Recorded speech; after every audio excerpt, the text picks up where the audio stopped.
Hello and welcome back to Vault Tec, the show where we recap and discuss each episode of the Fallout TV show on Amazon Prime. This week, we'll be discussing episode 6. Got a lot of my Fallout friends here today. We've actually got one more friend than usual, so this is going to be a very lively discussion. Let me welcome our guest first. Hey, Clint, how are you? Good evening, everybody. I'm doing fine. Great to have you back. Fallout Feed listeners will recognize Clint as a listener and occasional co-host from Australia. Wonderful to have you, Clint. We also have Ray. Hello, hello. Hello, Ray. And Will, how you doing? Hello, doing well, thank you. And Andrew. Evening all. Are you all ready to discuss episode 6, The Trap? I think it's the truly last but not least is Jessica Starr. Oh, yeah. And I'm Jessica Starr. Thanks for reminding me, Now we Ray. can talk about it. Got to introduce myself occasionally. So this episode is called The Trap. Let me read down the summary real quick of what we'll be talking about. Then we're going to dive into the details, get into what happens. Last episode had a ton of mystery, but this one we get a new mystery, yet still in a vault. So Lucy and Maximus are greeted by Birdie, a Shady Sands survivor, and Ben, the Vault 4 overseer. They explain that Vault 4 has opened itself to the surface, taking in many refugees from Shady Sands and the surrounding area. While Maximus slowly acclimates to the vault, Lucy is horrified over the refugees' eccentric rituals and worship of Moldaver as the Flame Mother. Howard wakes up to find an armed posse has arrested him for past crimes. He stalls for time to regain strength and then easily overpowers and kills them. Back at the vault, convinced that Vault 4 is hiding something, Lucy ventures to the forbidden level 12. She uncovers human experiments before getting caught.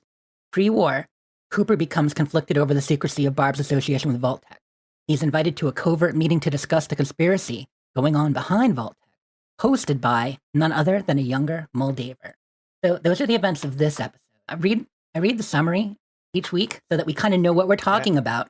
Will, did you get the technical stuff on this one, the director and writer and stuff? I did, and it turns out I think this episode, I shouldn't say more so than the others, but these have some pretty heavy hitters, I feel like, or at least a lot of credentials under their belt. It was directed by Frederick E.O. Toy, and his list goes on and on. Like a few of the things he's directed is Person of Interest, Westworld, Fringe, The Boys, Chuck, Walking Dead, American Gods. So Okay. he's got a long list of credentials to his And name. a couple of those were for the showrunners too, Person of Interest and Westworld. So he's obviously worked with them before. Familiar with them, right? Filter Films. Yeah. And then it was written by Carrie Dornetto, who, as Andrew mentioned last week when he was talking about bringing in these comedic writers, maybe not all she has written is comedic. Like I just wrote down some of the ones that I recognize that were South Park, Arrested Development, Community, and Portlandia. So very heavy in the comedic stuff there. And she's also been nominated several times for Emmys and or Writers Guild of America things. She won one time for Portlandia. So quality people here on this one. That's awesome. And I think there was some overlap with this episode and the next one, right? Because of the fact that the writer and director on this one will actually have some credit in the next one because there's some overlap with things continuing in Vault 4, which makes you wonder if they filmed all the Vault 4 stuff at once and then split it up over multiple episodes like that. Oh, okay. Yeah. Yeah, I was just about to ask if you guys knew about production at all. If they filmed all these scenes at once and then dispersed them, to that exact same scenario you just described. So I assume they did that, right? Well, there's been a number of YouTube videos about the show and talks with the actors, but we haven't really seen that kind of making of with any filming from set, which chances are they probably didn't do much of that since a lot of this was wrapped in secrecy. I mean, there were plenty of leaks, but most of them were outdoor set leaks and such. But it would make sense that they filmed it at once like that. They did the Peter Jackson approach of let's just film everything and then split it across multiple movies or episodes in this case. So the episode itself, anyone have anything before we get into the actual story? Noticed there was a lot of jumping backwards and forwards in present time to pre-war times. Yeah, and I will say this is the third episode in a row where we left out a major sort of faction of the series. 2 weeks ago, there was no Brotherhood. Then I believe last week there was no ghoul, and I think in this episode there's no Vault 33. Yeah, that No makes Norm sense. and those guys. Doing two storylines again. And it's interesting because technically, because we're going back and forth, current and past, we get the ghoul both past and present. So it's like there are actually three storylines, but it's still two groups of characters that we're following. I do think that streamlines it. I was watching this episode and Tori came in and she asked, why doesn't the ghoul have a nose? I think it's obvious to us, but it got me thinking, why does he have ears? If he doesn't have a nose, shouldn't his ears also fall the fuck off his face too? They are cartilage, right? But it's not just that all cartilage goes away necessarily. Yeah, why do ghouls lose their nose and nothing else? Does anyone know the answer to that? No, when I'm trying just to think spite their in face. the game. When the bombs go off, they put their hands over their ears because of the loud. There you go. In the game, they have to have lost their ears. I just thought it was interesting that I noticed that Coop's ears were still on his head. But I assume in the games they're gone, right? Well, some ghouls have smaller ears or ear holes. Yeah, I think it varies. You know what? I'm going to. Maybe that's when they go feral. It's when they lose their ears. There you go. That's the final thing. I'm looking up different ghouls, and a lot of times their skin shrivels and shrinks, and so the ears get sucked into their head. But like the Vault Tec rep, he definitely has ears. I'm looking at a couple pictures of various ghouls right now.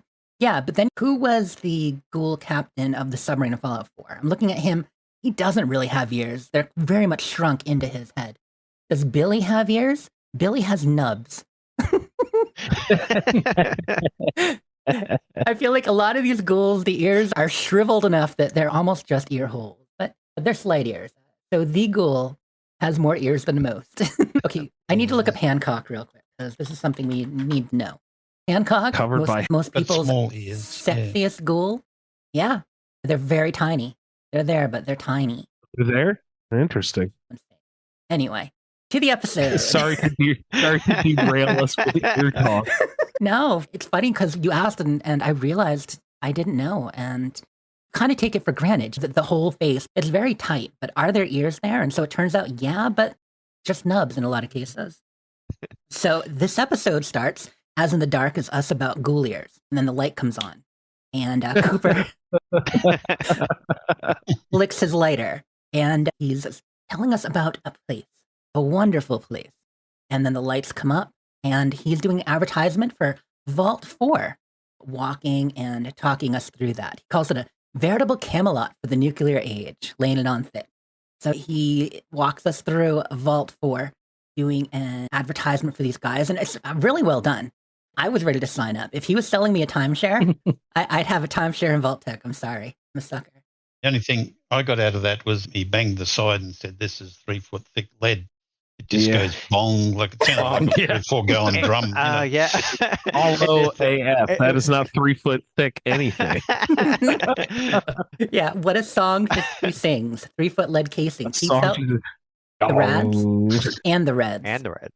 And also that sort of answers, because last week Andrew had asked that question, like what's the metal of that the vault were made of, and would they be able to receive the transmissions and stuff inside the vault or outside the vault coming through? Right. So now we know 3 foot And I mean, thick lead. 3 foot lead casing. So it's probably actually made with steel and aluminum and all your And even standard more. Yes. building metals. And then a The casing. lead is basically just a radiation barrier. Mm-hmm. Yeah, and what he was tapping on was probably a cover over the 3 foot lead sort of thing, because you don't want straight lead walls. Yeah, because a lot of us, we did Vault 88 and Fallout 4. We've built vaults, and we know those walls aren't that thick. Yeah.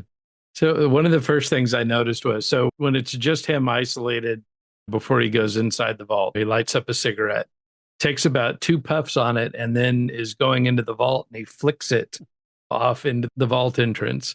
And then he goes inside, he lights another one.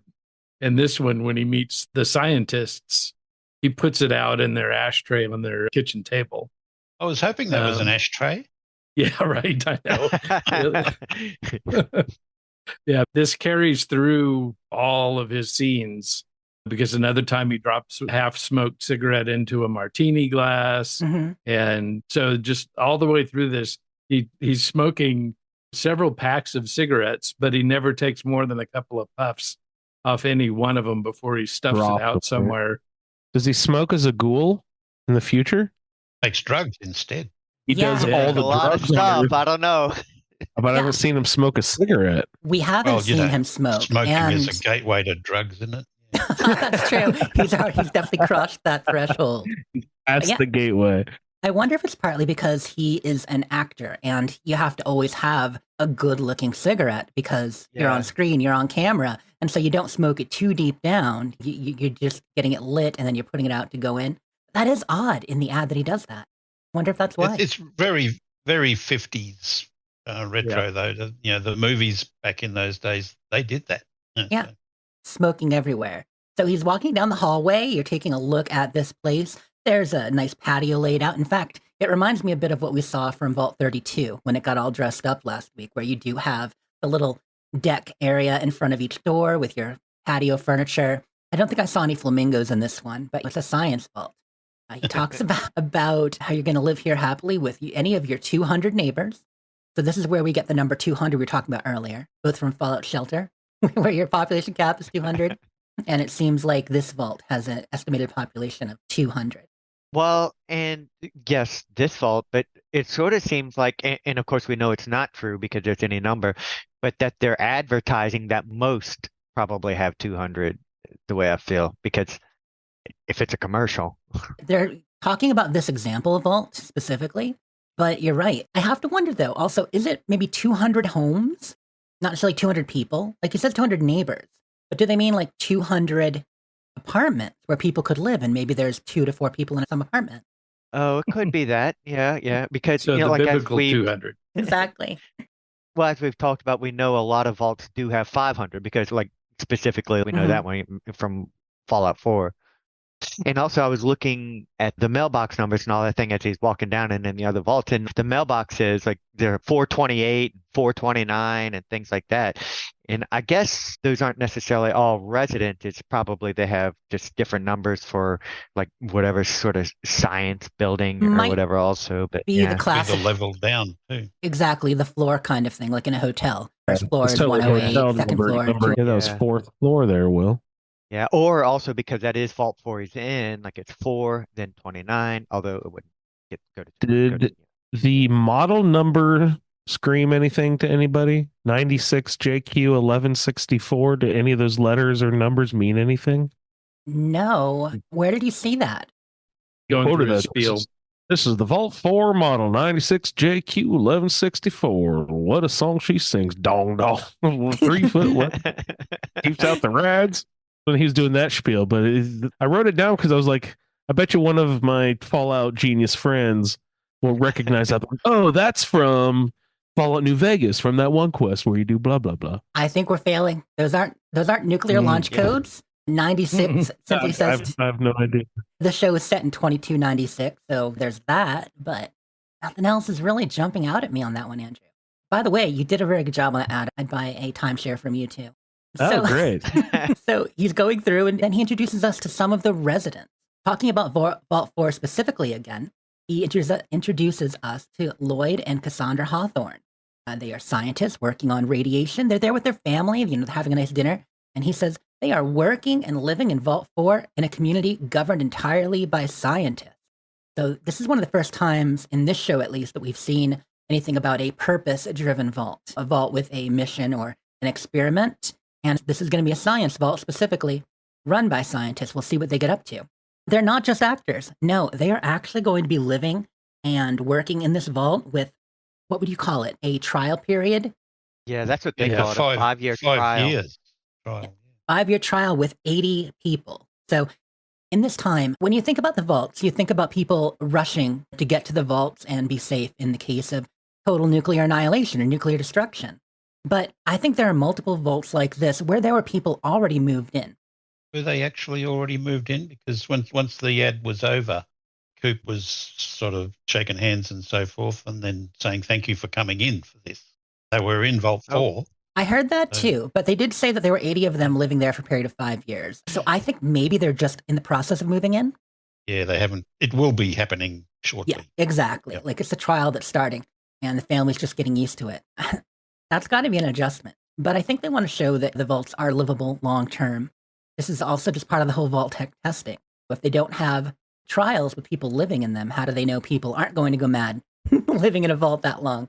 This is also where we get the number to call to sign up to buy your own vault, which is 213-25-82858 or 213-25-VAULT, which we called and, yeah, aren't the happiest people on the other end of the line.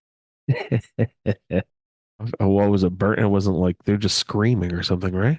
Yeah, so if you text it, you could put in a queue, and there's some messages back and forth. And if you call it, it's just the guy screaming bloody murder. We called on the first episode. It was pretty scary. That's so funny. So the ad wraps after he says thank you to the family, and the ad pulls back, and we go from this black and white ad into full color. And that's when he's asked how he did. He thinks it went well, and it did. Everybody's really happy with the ad. He thanks the family for coming out, like Clint just said. Yeah, he gives them the big thumbs up to the people behind the window. He's into that now. Yeah, he is. It's his thing. It feels dirty, doesn't it? Ugh. And they give it back to him. So he starts talking They don't do it well or anything. It's like they do it kind of like, it's so weak how they do it. I don't know. It just doesn't feel right.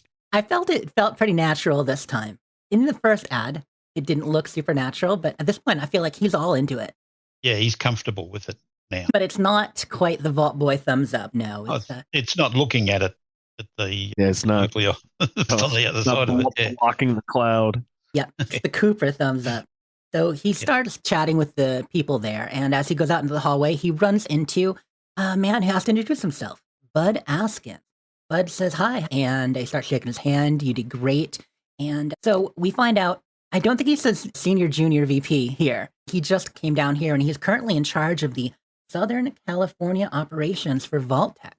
So we know he's not the highest, but he's up there in high middle management, and that's kind of his thing. He's specifically here to revolutionize HR. He's in HR R&D. So he mentions that he had been previously working at West Tec and starts to explain to Cooper what West Tec is. And Cooper says, yeah, I know the T-45. I was in Anchorage and we almost lost the war because of that. Great yeah. Some of those design flaws. Yeah, because he's talking it up about how it had some design flaws, but it looked cool. Oh, that was my point. It's like, oh man, yeah, it sure didn't work, but oh man, it looks great. It's like they're you could tell that already had that sort of like sheen of wanting to sell. You know what I mean? Yeah, definitely a sales guy. But after Cooper tells him he's not exactly happy with it, he says, well, I was more in PR there, and now here I'm doing HR R&D. Human resources research and development. So you're developing and researching the human like I don't even understand what that would mean. He's speaking gibberish. He's there to optimize management. He's going to it comes down to management. Yeah. He's going to accelerate your verticals and manage the optimization. Exactly. He says the one thing that's going to win any battle is time. Time is the greatest force we have. And in the end, it all comes down to one thing: management. And that word kind of strikes a tone, because if you flash back to the previous episode, exploring Vault 32, there was death to management written on the walls. There were a couple of hints to management in Vault 32, and what does that mean? These two things aren't connected, but these are both in a vault. We have a guy here talking about it, so you're suspicious. Cooper doesn't have much time for this fool. He's being polite. He's just seen his wife in the distance. His wife is much better company. So he excuses himself. I think he says, okay, nice to meet you. Was it Bert? Or he uses a different name. Buck. I think. Buck. Yeah. So he's trying to get out of there. He's looking off to the side the whole time, seeing his wife and others. He does it on purpose, right? He knows that his name is Bud, right? Yeah, he's doing that to dig at him, right? Yep. Yeah, he probably is. Well, it's a popular insult, isn't it, to get the name wrong when you know it? Ah, that's great. Like, you're not worth remembering, Buck. Yeah. But his wife is. And he grabs her on the shoulders and gives her a peck. And she's like, no, not now. I'm at work. Cooper's like, we did the ad. It went well. Let's get out of here. Let's go someplace nice. Let's go home and get away from all these people. Yeah, a couple of pina coladas by the pool. Which does sound good. but she doesn't have time for that. We've got an after party. So Cooper is a bit like, for this? Yeah, a wrap party for this. Commercial? Yes, just a commercial. Yeah, he's like, used to spending weeks and weeks on a movie. Vault Tec put in a pretty large budget on their commercial. For them, it's a big deal to have Cooper Howard, right? Yeah. It really is. So- And we know with Vault Tec that they became a commercial propaganda machine. We're seeing Cooper as the face of it, but if you think what we know from the series, I mean, their advertising was bar none the best, and branding was the best of its time. Probably even superior to Nuka-Cola. Everybody knew Vault Tec. People loved Vault Tec, at least a lot of people, although, as we're going to find out, that was changing a little bit in some cases. And their Vault Tec branding and ads were everything. Billboards everywhere. So he's okay. We can go for a couple hours, shake a few hands, do what we have to do, and then get out of there. And she says, it's at our house. Which, by the way, how do you spring that on someone suddenly? Like, Oh my married. Well, I feel like this is kind of indicative of a couple things about their relationship. God. You purposefully kept that from him. Yeah. They seem to have a good relationship, but they are Hollywood mover and shakers. She is getting high up the chain at Vault Tec, locally, as we find out. And he is an actor. So they've always got these social occasions and soirees and hosting things at the house. I think that it must be common enough in their lifestyle that it's not upsetting. Yeah. But it does show that Okay. they don't talk about everything in a way. And So then they just they- get caterers in.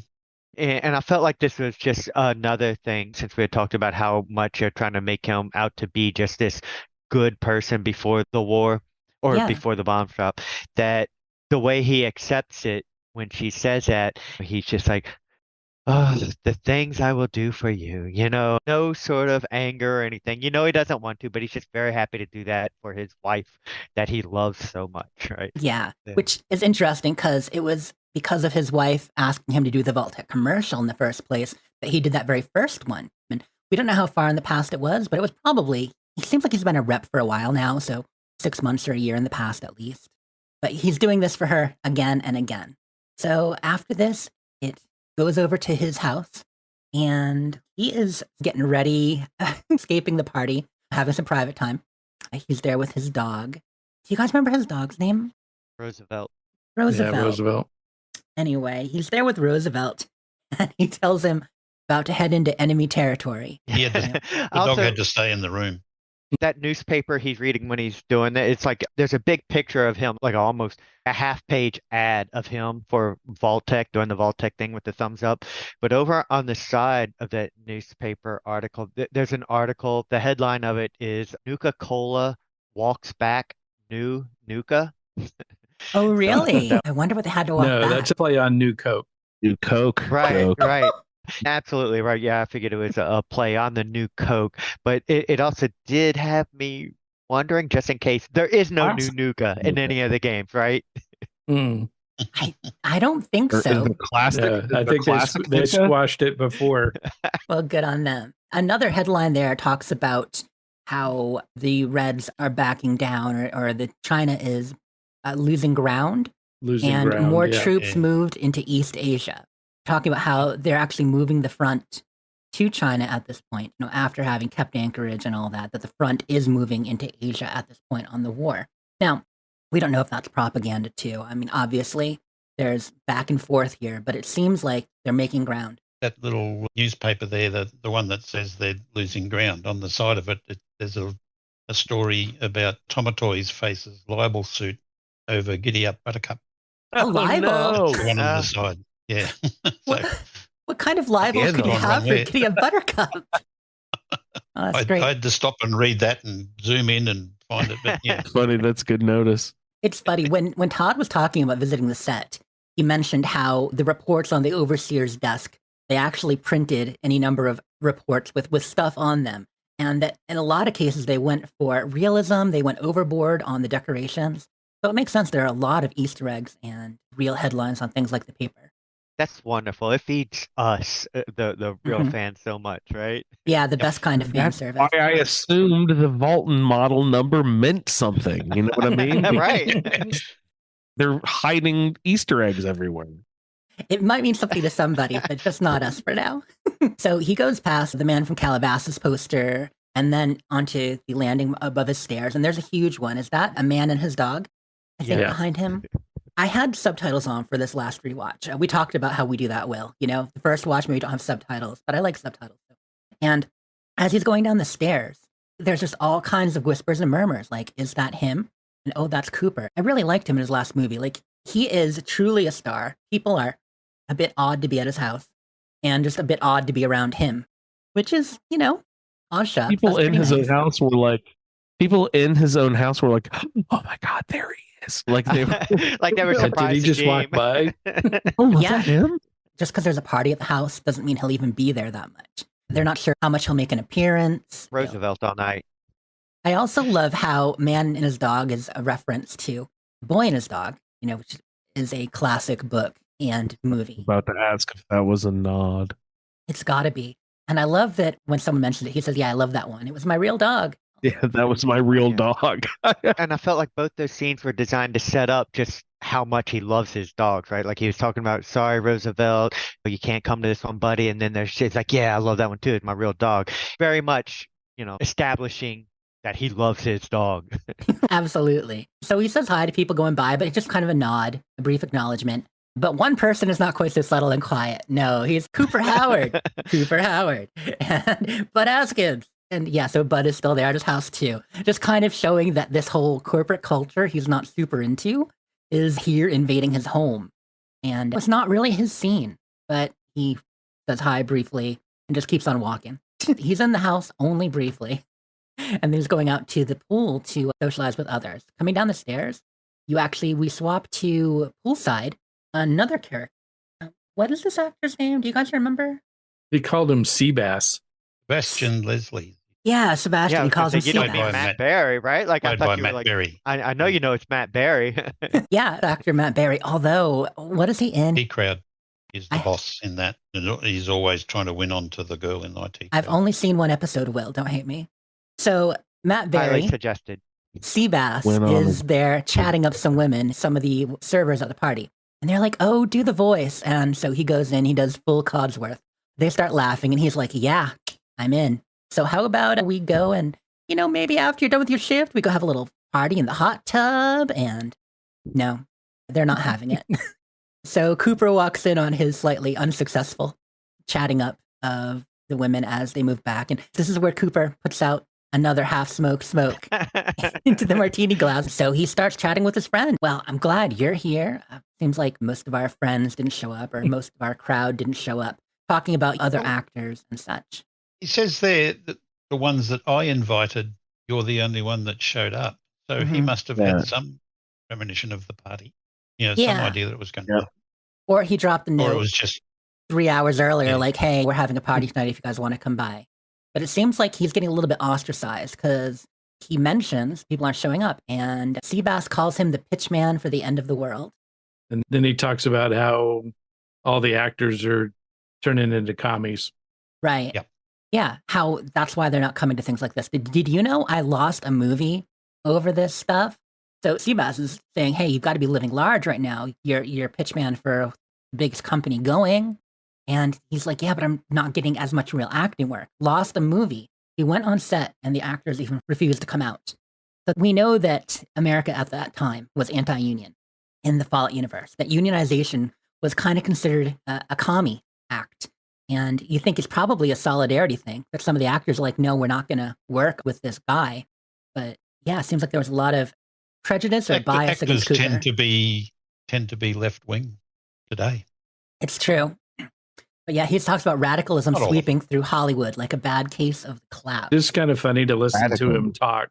His regular accent and voice is very Yeah, I Codsworth. noticed the Matt Berry being different straight away. It's not Codworth. Yeah, Sorry. it's not exactly Codsworth, but it does. No. He's got that kind of flow. So evidently, Codsworth was a character in either a TV show or a movie series, and he was the voice of Codsworth in that. And then Robco wanted the rights to Codsworth, and they wouldn't give it to him, so they bought the studio. Yeah. He plays a butler character. I think the character's name was Bartholomew Codsworth, which now that shows Yep. where the name Codsworth came from. Butler character. And what does he say? He says, they want to be the voice of their new robot. Popular with, does he say, housewives and perverts? Yeah. Yes. That was a great line. Like, okay, yeah, they love a Mr. Handy. But that was funny. And Cooper says, wow, you must have made bank for that, Robco coming in and having you do that. Or says, guess how much I made? And Cooper says 10 million. And He's such a dick. yeah, he looks so glum. 180. I think that was 186,000. Yeah. Yeah. He goes, well, I guess you should have asked for more. I did. So they threw in one of the robots, which of course is some personal hell. Because do you know how bad it is to come home after a hard day and have your own voice greet you and say, hello, sir, would you like to sit down? But then he kind of goes on a talk about how Cooper and him, they're on the right side of history. They're the ones making the smart move. They're intelligent. Some of Hollywood are going commie. They're going radical. But corporations are starting to run the world. And that's very much a theme in this episode in the past. We know that's part of the Fallout landscape anyway. How capitalism kind of becomes a bit rampant as part of the patriotic duty, the corporate machine, and how over time Vault Tec and some of these other companies have more power and sway than the government itself. Government being bought and paid for, as shown kind of here with Robco doing that, with Vault Tec and the contract. They'll bring that up again later. But he says, the end of the world is a product. And Bass is accepting the commoditization of the world. For those of us who can accept it, the future is going to be golden. We are going to be made men. Hollywood is the past, right? Mm-hmm. And also, we did not mention when they were having the whole discussion of the various Hollywood people going radical. They were like, you even got Charlie White. I forgot. I think that was his name, who was White Knight. Like White Knife. There you go. And it's like, really, that guy? I fought along beside him in Anchorage, in Alaska, against the commies, and so he was sort of shocked to hear that. No, it is important, and that's just another hint that there's more going on here than just patriots versus commies. That's the way that it's framed. But of course, this is his inkling that, hey, a guy that I know is a good guy is listening to some of this stuff and even going to meetings. So he's curious. But this scene fades. Charlie White Knight. And so the scene fades and we focus in on Cooper in present day as a ghoul passed out on the floor. And waking up from his haze. He went on a bender like we saw. And it was probably a good time for him. It was a deserved bender in his mind. To his friend's voice. He bent there a lot. So the guy we were just listening to, who is also the voice of Snip Snip, is who he wakes up to. Yeah, I thought that was great. They love doing that, stitching the scene together. Like Will mentioned last week, how they Battle Hymn of the Republic stitched two scenes together. It's like this right here, just stitching two scenes together with the Codsworth voice. So these Dukes of Hazzard looking officer guys coming in, and they do, don't they? They have that vibe. Maybe even more bumbling than that. Plus meth. But yeah. Yeah, exactly. Anyway, they think they're cool, but they're coming in and they're here to wake him up. And what's going on here? This is a legitimate business that you've knocked up. And also, one of them says, hey, get that bot's fusion core. So it goes to show there is a fusion core inside of Mr. Handy, which I don't know that there actually is a regular fusion core inside of Handy's. They have the fuel. Yeah. Mr. Handy fuel. Yeah, they run on propane. Curious about that. I didn't even notice. Holy shit, you guys are right.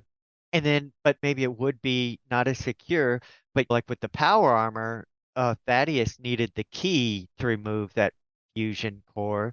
And if these fusion cores are so super valuable, like, would you just be able to remove one easily from a handy bot like that? That seems unusual. I think, canon-wise, Mr. Handy's and their variety don't usually have fusion cores. That's something he did a little bit different. So they're hovering on a jet, like a fusion core supplying electricity. You don't get a jet from electricity. Exactly. I also think that they're doing that to show that it's valuable. They says destroying a legitimate business is illegal in these parts. And the ghoul, of course, says who? And he says the government, knocks him out. Anyone else have anything Very on local government, I think. the government? Oh my goodness. Okay, so we head back over to the vault, and we're seeing Maximus and Lucy for the first time this episode. Lucy is still happy about being in a vault and watching as Maximus is undergoing some surgery. There's a doctor extracting the bullet from his arm where he was hit, and he's a little nervous. And she said, "Oh, he's a vault doctor. You're getting the best care." Lucy is still just like so happy to be back in a vault. The doctor pulls out the bullet, and it's a tooth. the tooth.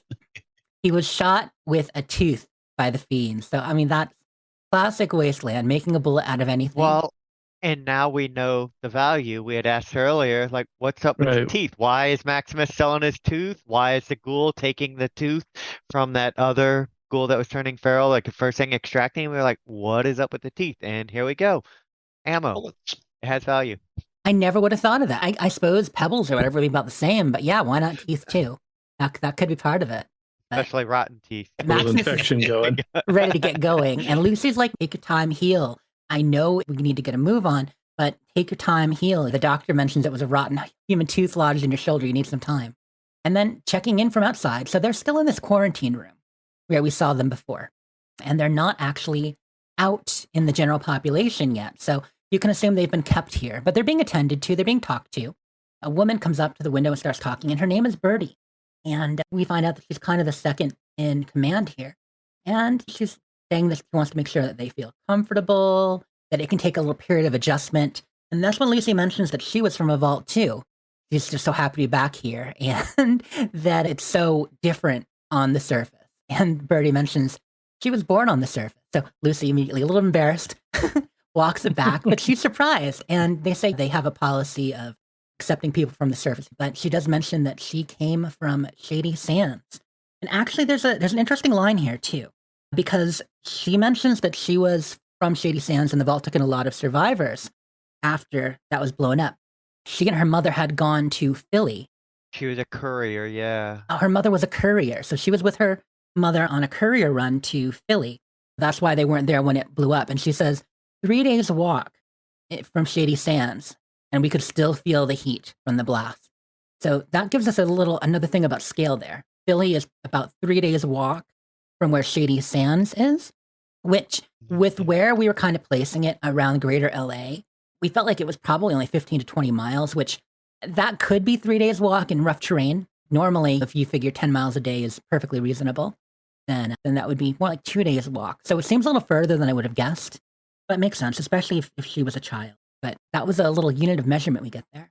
Lucy just says that she's sorry about what happened, asking how long they'll have to stay, and they'll be in quarantine for a few more hours to prevent any contamination.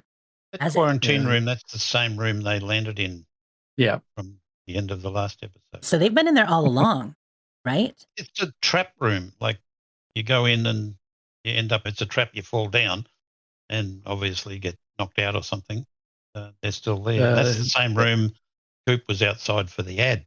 They're stuck there twiddling their thumbs a bit. And so now it fades from this scene to them sitting comfortably on the cots, kind of looking at each other, and the music's gotten nice. And Now, did she also at this point tell Titus that they had collected his power armor? oh yeah. Yeah, Birdie mentioned that too. The Vault Dwellers are doing most everything they can to help. But then as they pull out from that scene of them sitting there comfortably waiting out their quarantine period, that's when we get to see the door Yeah. and the sign above the door. So before we get to that, because I do like that switch there, they're comfortable on the bed and kind of awkward looking at each other because what are they doing? Twiddling their thumbs in this small room. It's one of the first times they've been actually able to relax is here. Oh, yeah. And I know which one, what part you're talking about now. yeah, Maximus says, you smell nice. I'm not sure what to say, making small talk. And Lucy's like, oh. She's like, what? And Oh. and she sees what he's thinking. She takes that as a compliment. She's like, you want to have sex? Because, I mean, he's there. She's into him. But she seems Not very even free a with such cousin. things. So, okay, I'm glad you sort of said that. So you think just you smell good, that was trying to be just some small talk? I was wondering, I was trying to figure out what smells good. Like, I don't understand. Yeah, I It mean, was just him just she's saying something randomly. She hasn't been washing her vault suit, and I don't think they've had a shower yet. They haven't. Considering his previous job, Yeah, they haven't showered yet. Muck in the latrines. But they may be kind of the cleanest they've been. They're in fresh air or cleaner air than usual compared to what Recycled Maximus is used to. Yeah, recycled air. There we go. He's just in there with And Lucy, and he's smelling her natural scent, and he's into it. It's small talk, but I think he's also trying to kind of say, "I like you." But you also find out his level of sex education. Because she says, "You want to have sex?" It's like, "Hey," because she is so open about it, and he is immediately like, "Oh, but what if that thing happens?" And he goes on to explain the thing. She's like, "What thing?" Like, well, sometimes, not me, of course. This wouldn't happen to me. Does he use the word cock here? Yeah. He already said, "You mean use my cock?" Yeah, use my cock. Goodness gracious. And he's like, sometimes it gets hard and explodes like a pimple. Not me, of course. And she says, big pimple and pops. Yeah. Yeah. Who came up with that description? Isn't it the worst? They wanted to make it as unsexy as possible, I think. Yeah. Well, and leading up to it, his hesitation, you naturally think that he's talking about erectile dysfunction. The opposite. It's the opposite. And she says, well, that's supposed to happen. Ideally, it happens every time. So But then she gives up and lays back on the cot. He's obviously not comfortable. She's not going to push it. But it goes to show, his level of education. He also mentions that the Brotherhood, they frown on that. They're not supposed to. Mm-hmm. Oh, were there any women in the show's Brotherhood? Obviously, there is. His normally. friend Dane. Yeah, Dane is non-binary, but you don't see many women in his chapter here where he's training. They may be separate, but we know normally in the Brotherhood there are plenty. And later on, we do see several women. But I do feel like where he's bunking and where he's living, there may not be many. Yeah, it seems like he was very naive when it came to women. Yeah, they preach abstinence and loyalty and obedience and all that. At the same time, teens will be teens because we get the whole masturbation scene under the covers in the bunker. So some don't mind the whole pimple thing. Oh my God, that's so gross. So I was totally going to leave all this awkward stuff to you, Jess. You guys love doing that. You're like, hey. So they zoom back, like Ray was saying, and you see the door, and then you see the sign above the door. And this is where you get the first inkling, wait, maybe there's something wrong, because it says test subjects above the door. And the music changes from this kind of happy music to a little bit more ominous. And I love in subtitles, it even says suspenseful music, which is kind of intentional. But, and of course, there's that sign inside the room too, caution falling objects. If anybody else wanders in looking for medical attention, that's how it works. So they were in room 64. So after a few hours, they're released from quarantine. So they're not there too long. You next see them, they're in the atrium. It's the cafeteria area, which it seems like their atrium, or at least a large section of the vault, big open room, has been converted to a cafeteria. And Lucy's happily eating out of a bowl. I think she's probably having cereal or something. Max is not comfortable. I thought it looked like bombs. mac and cheese. Oh, yum. Oh, I was thinking it was sugar bombs. Yeah. Oh, yeah, because they did say breakfast. It looks good, but Max is very uncomfortable. He's looking kind of around while Lucy is happily chatting. And he says, this place, though, the people are weird. They're all smiling. And Lucy says, I know you're not used to this, but this is what vault life is like. It'll take you a little while to relax, but it's fine. And Max says, I don't know, this is a cult. Yeah, well, because he says he thinks they're trying to trap them there. Right. So he's a little concerned about that. Lucy says, no, they're just friendly. And he says, this is a cult, same as any. Which, one of those insightful things from Max that we were talking before. Although, pot calling kettle, because the Brotherhood is certainly... Yeah, like any other cult. Yeah. But Lucy touches Max's hand, gets him to eat some food, they're kind of making contact. You see them growing closer, being more intimate. Birdie comes over again and says, I hope you're adjusting. And our overseer wants to say hello. So, great. Lucy's excited to meet the overseer. This is kind of a normal kind of formality, you would think, in a vault. And he comes over. It's Chris Parnell. And he is a Cyclops. Overseer Benjamin. That's kind of the Vault Tec way. Her dad is Hank, Overseer Hank. Overseer Betty, now we've got, and Overseer Benjamin. They're like the whole first name basis thing. Yeah. So, well, Lee Benjamin. I've met Lee. He has two eyes.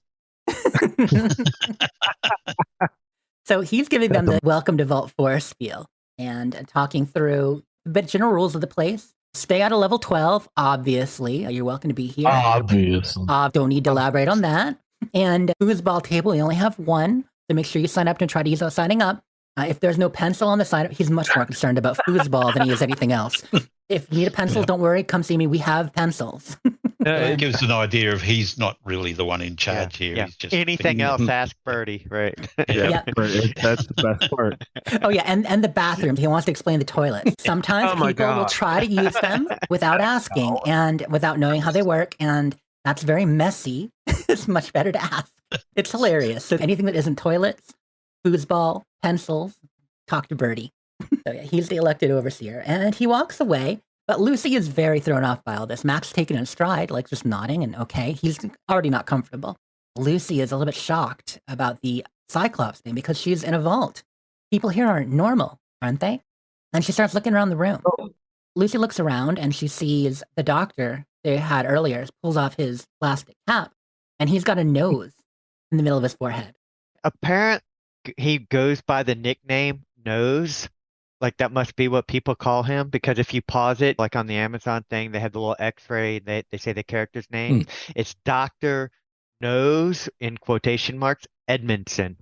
So either that or just for credit, so they could distinguish him. Yeah. Except they have that. She's looking around at some of the other mutations, and they show that other guy who got a mitten for a hand. Yeah, he's got a mitten for a hand, and his name was still just like Nurse Powell, so he didn't have any other kind of like funny names. I feel like that guy's probably nickname was Nose.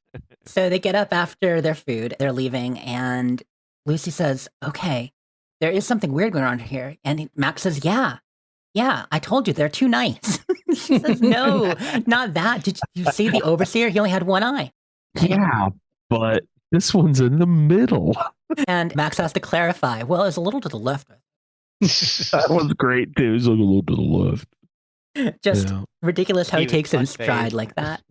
So Lucy is getting a little bit concerned here. Like not all is as it seems. And as they're talking, other people are coming by. You see a lady with blue eyes, very bright cerulean eyes. Does she have gills too? She's got like these little dangly tentacles, like skin tentacles, like hanging from her chin and stuff. Really sure how to explain it. Noticing these mutations. And she did not have a name when I paused that because I wanted to know all these people's names, but they didn't. She's on the IMDb list. Anything else here in this scene? Okay. So you cut back. Actually, so we don't immediately cut to the past here. We actually cut to Cooper being brought in. We see him between the discount deputy. Discount deputy is walking him down a desert area between some buildings. Like a little ghost town, sort of. Mm-hmm. And it zooms in on him. But his mind and it is far away. And it goes back to another scene. And he's actually comfortable in the hot tub with his wife. They're finally having those margaritas or mimosas or whatever he was talking about before. Just comfortable in the tub. And you can tell Cooper's a little disillusioned after the party and just in general. We got a hint of that before with his conversation with his friend and with his dog and all that. And so he asked his wife, "Do you ever think about getting another job?" "No, I used to.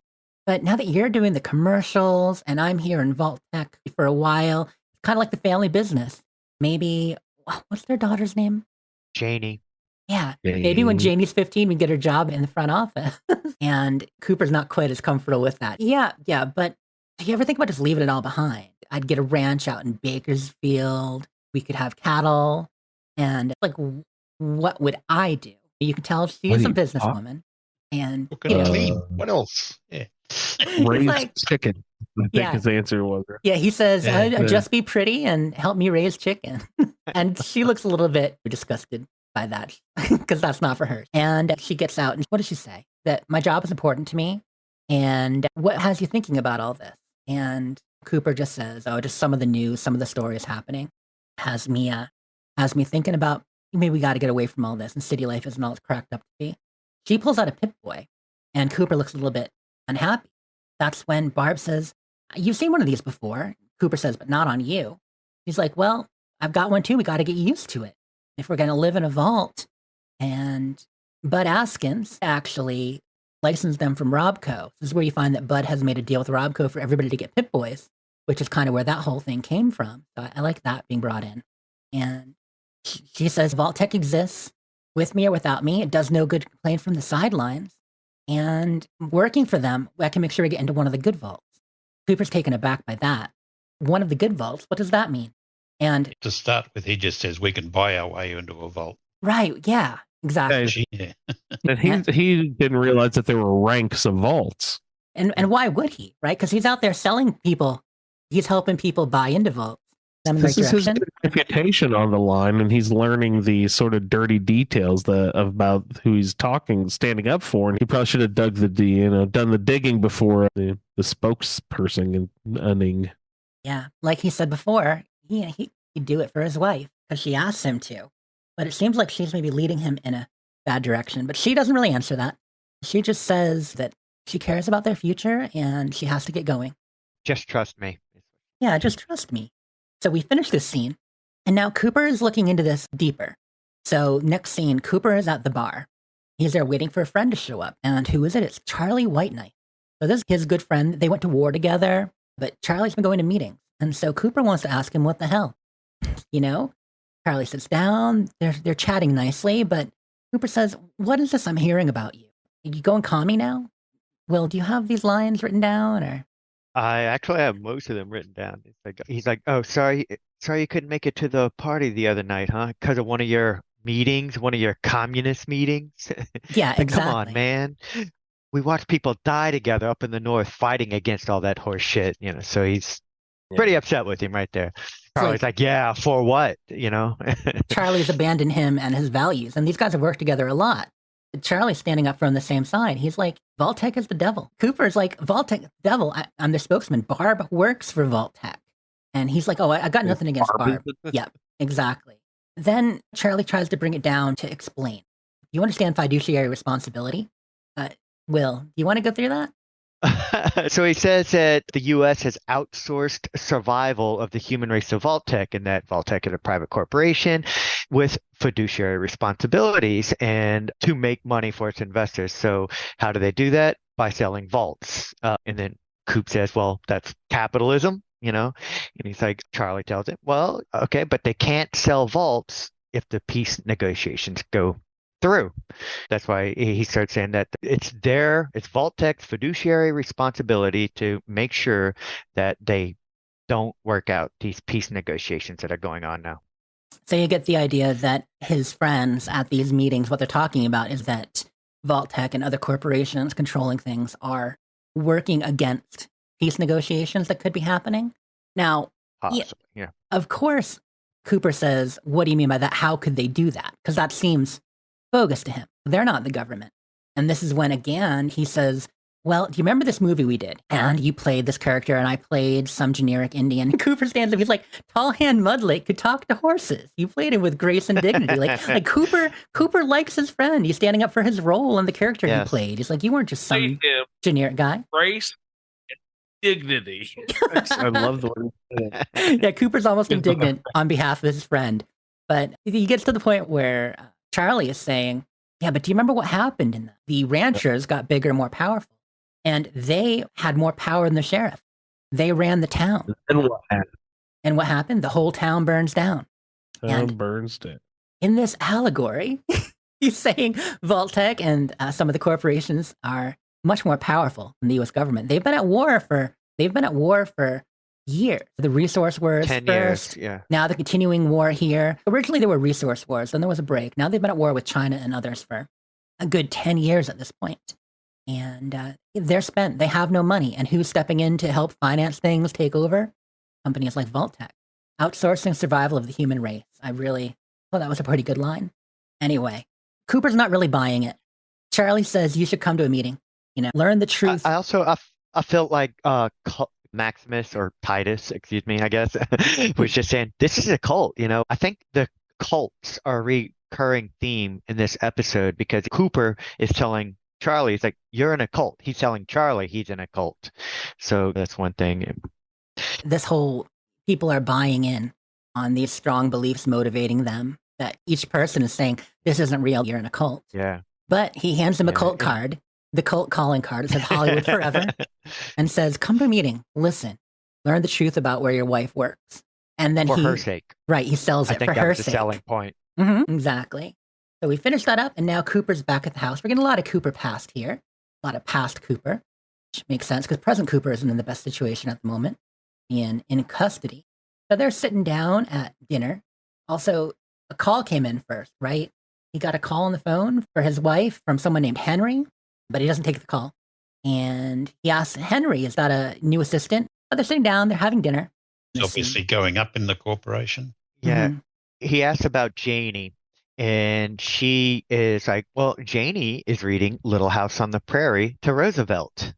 And he's To like, the dog. and Cooper's joking around, oh, does he like it? And that's when Barb gets a little quiet and it starts to get awkward, so she's like, it's going to be hard on her.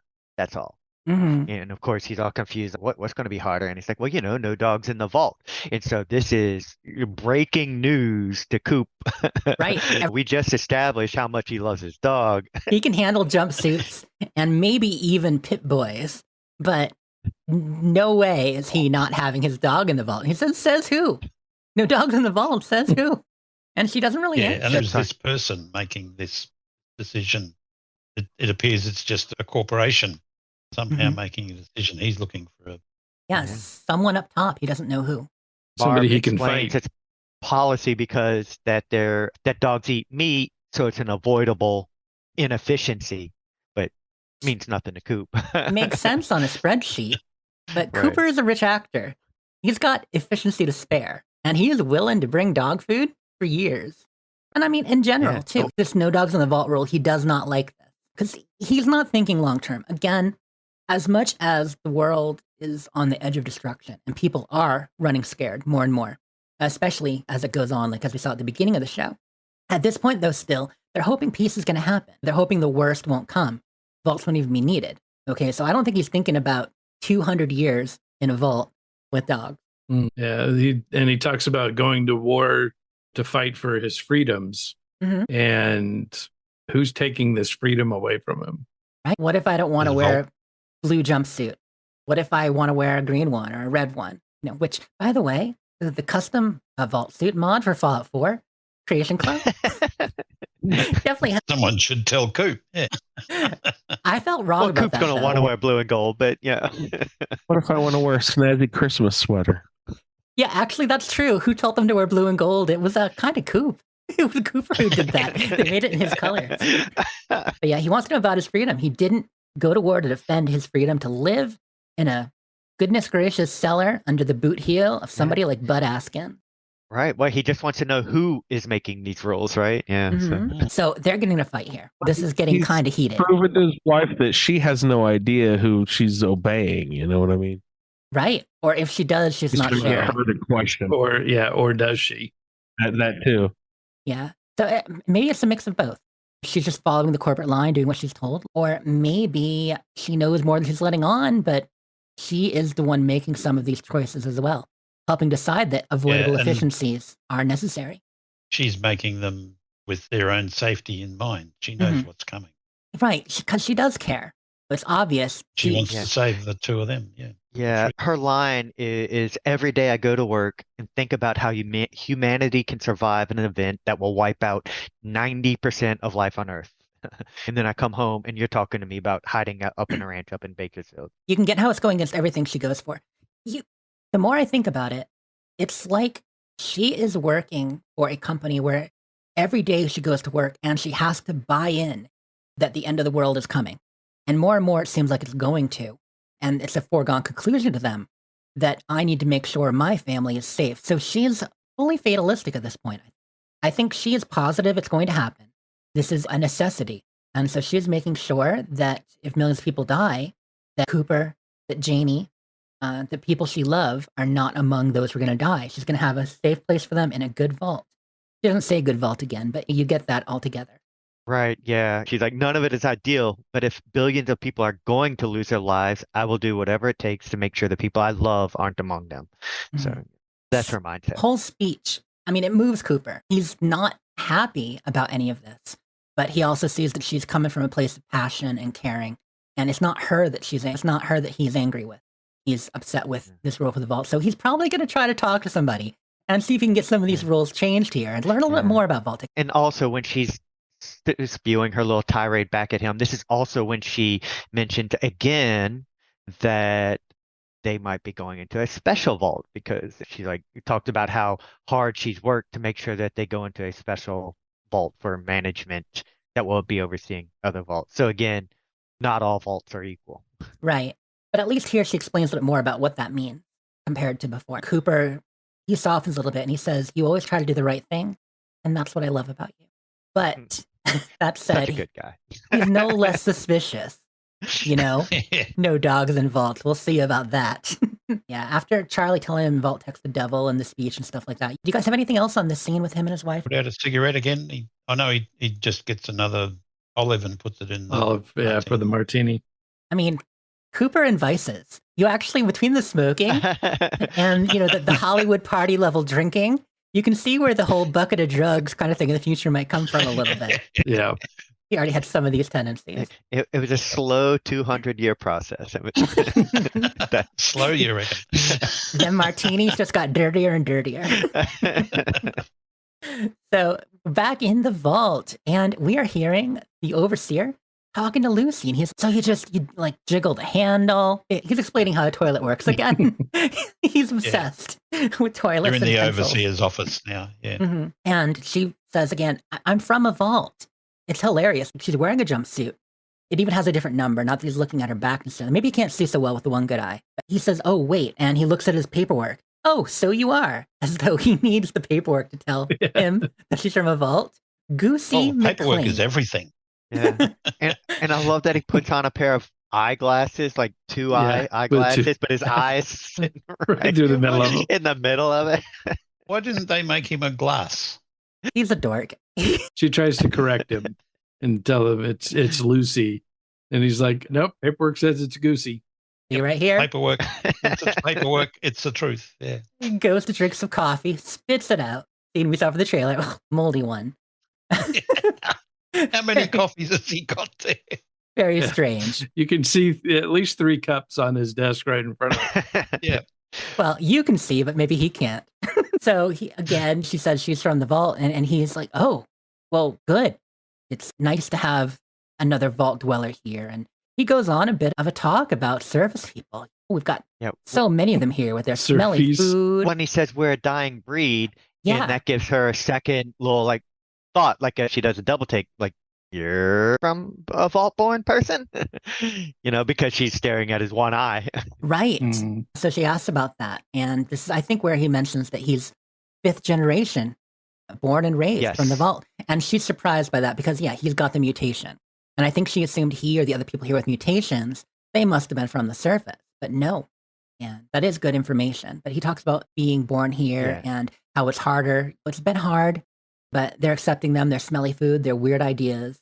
And they don't like being called surfies. And they don't even laugh at your jokes to get mad at you, but you have to act like you like them to get elected. You tell one joke on maybe 10 occasions.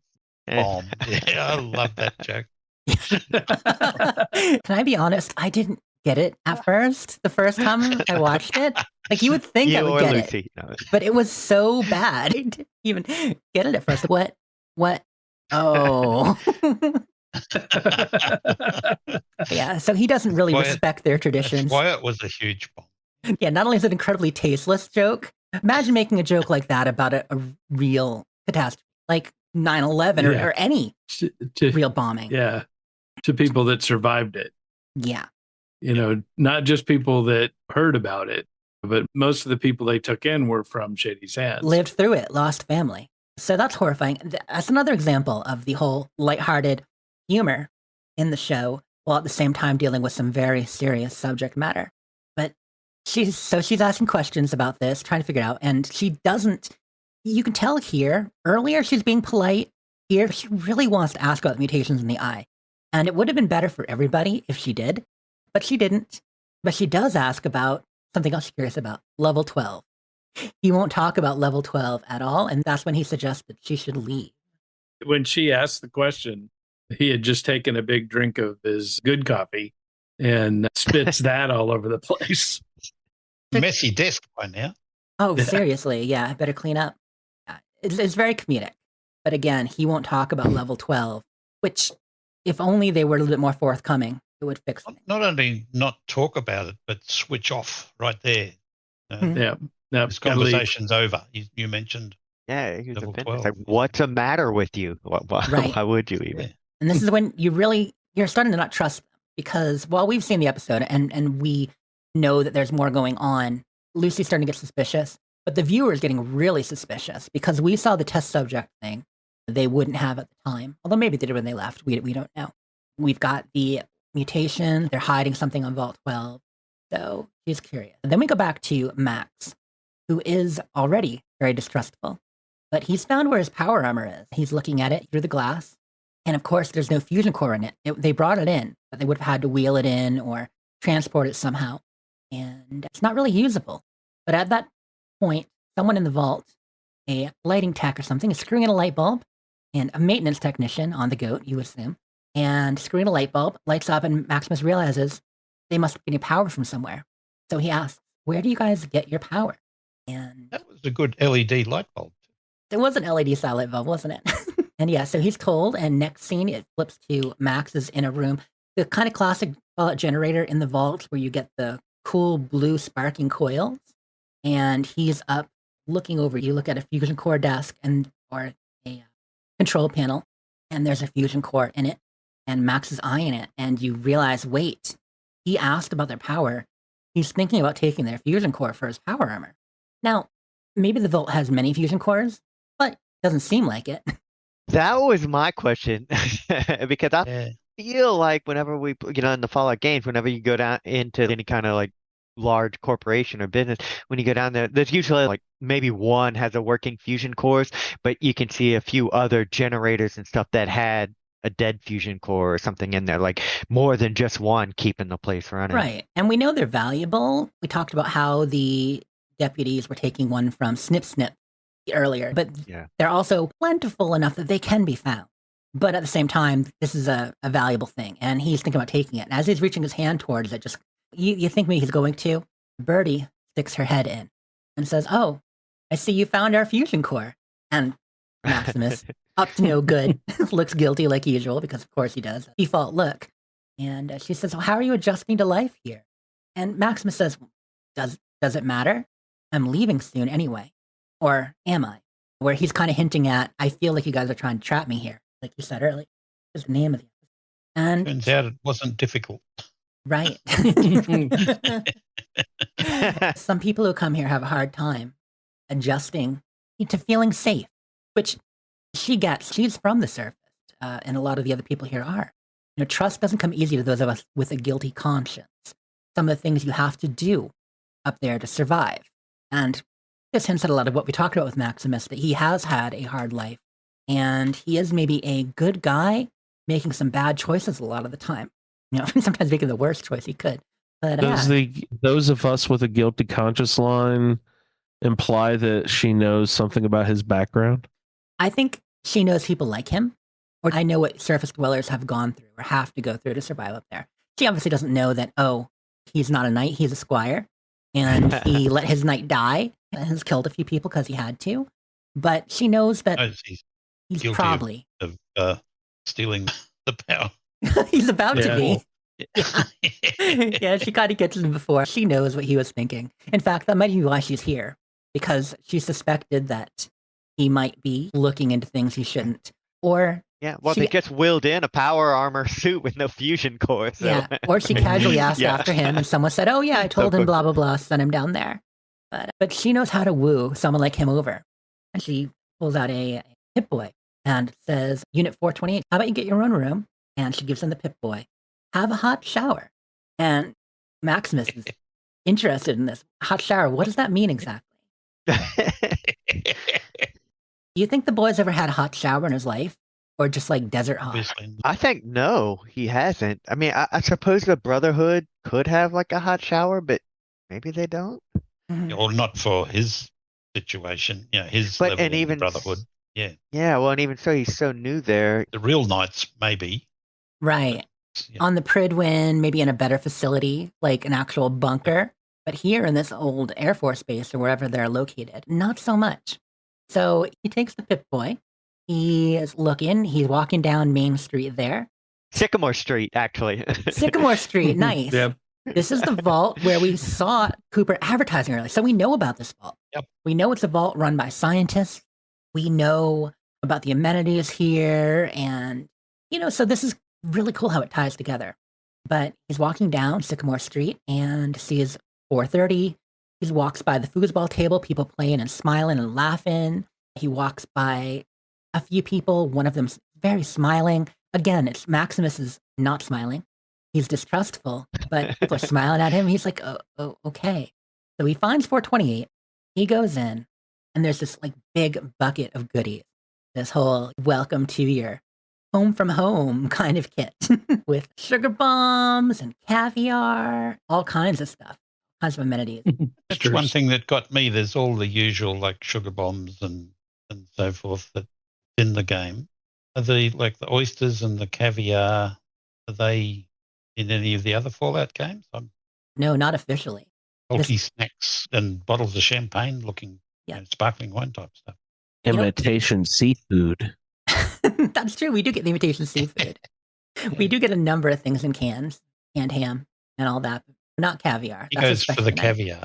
But he starts looking around and he sees the TV and the radio and the food. And then montage, starting to enjoy himself. He's in the shower. He's scrubbing. You don't hear him singing, but he's singing.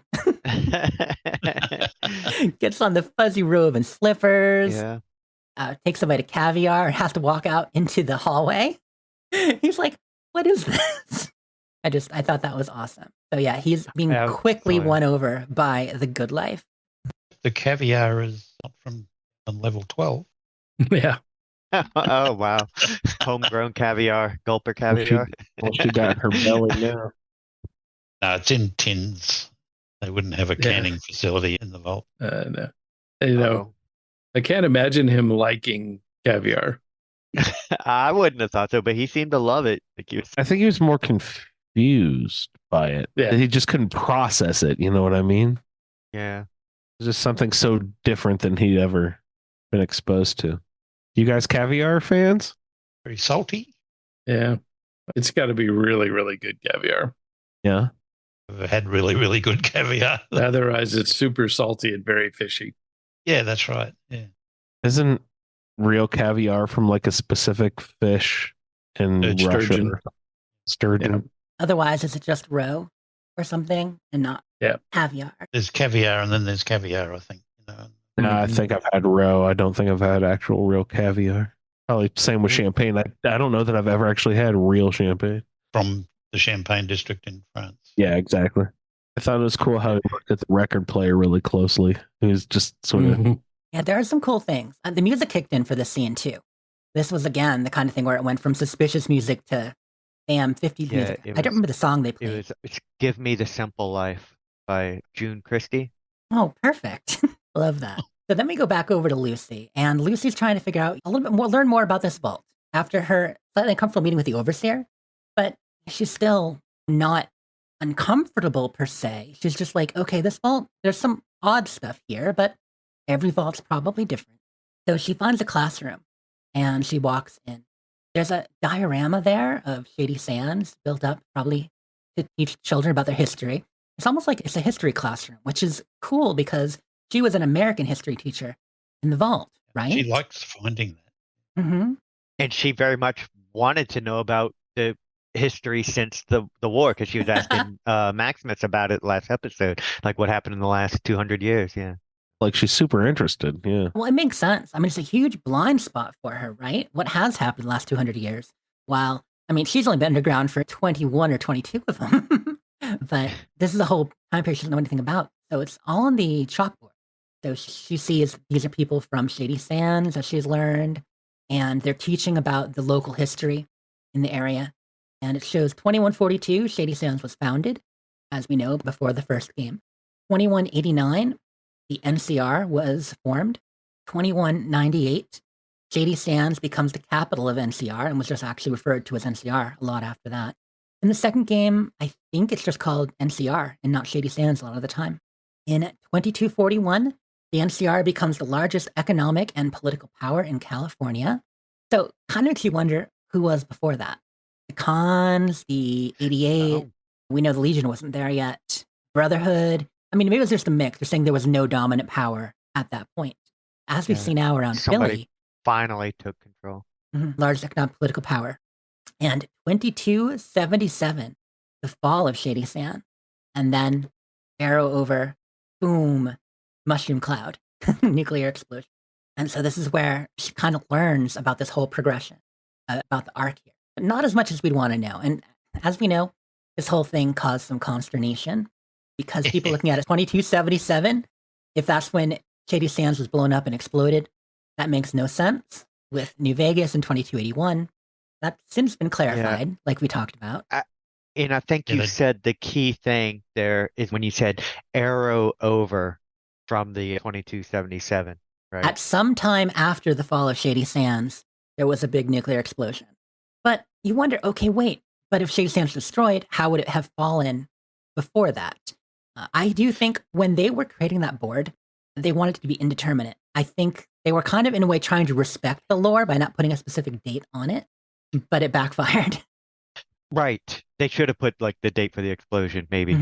And also, I think by saying the fall of Shady Sands in 2277 explains a Maximus so much more because we know Maximus seemed like he was maybe like a homeless child or something in Shady Sands or something before the bomb because we know how much he doesn't know and how, trauma filled he is and all that. Now, I feel like if the city itself wasn't right and he was sort of living on the street before this bomb, that sort of explains his personality even more. Or it could have been he just survived in that fridge. And I had the feeling that he lost his family when that happened. I didn't think he was homeless or anything, but that's hard to say. But what does it mean? We don't know why the fall of Shady Sands happened 4 years before it blew up. And we know it's 4 years now because Todd Howard in later interviews said it happened after New Vegas, shortly after the events of New Vegas. So my suspicion about the fall of Shady Sands is maybe that's some stuff went wrong there, either illness or it was no longer the capital and the capital got moved somewhere else. It could be the fall of the original location of Shady Sands because we talked about how that's really 100 miles north of where we are. Like Shady Sands, you talked about that a bit last week, Ray. Shady Sands should be up a little bit east of Vault 13, west of Vault 15, up towards Death Valley. That area north of the hub and Junktown and everything. And there's no way they went that far in this amount of time. Shady Sands was 3 days from Philly, which is down kind of near the LAX airport. It doesn't make much sense. That's why I suspect something happened at the original Shady Sands location. The capital was made somewhere else at that point, and Shady Sands that was destroyed was New Shady Sands. They renamed an area in the Boneyard Shady Sands after the capital. Now, that's dumb. I know probably they have another explanation, but that's kind of my headcanon explanation. Something you'd call the fall of it, like the fall of Rome, or the whole civilization crashed in the fall. Yeah. Yeah. And I think that's talking about the NCR's presence in that, in that city. Do you think that's what fall might refer to? Is withdrawing or shrinking NCR influence?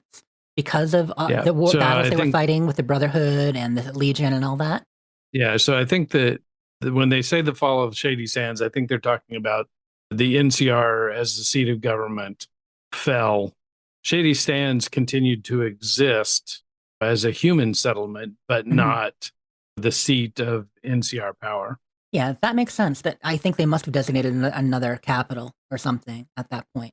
Because we know the NCR is going strong in New Vegas. I mean, they're a little overextended. They're fighting a war on multiple fronts with the Legion, with, once again, some of the tribals in the 88, with the Brotherhood, of course, and various chapters there.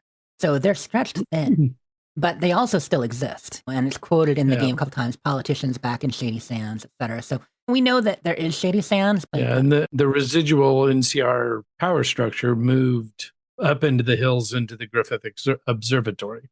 Well, that's now. I'm assuming there's still NCR power elsewhere. I mean, that's something to talk about. Because if we're just in the LA area, Ray, what about the rest of the NCR territory?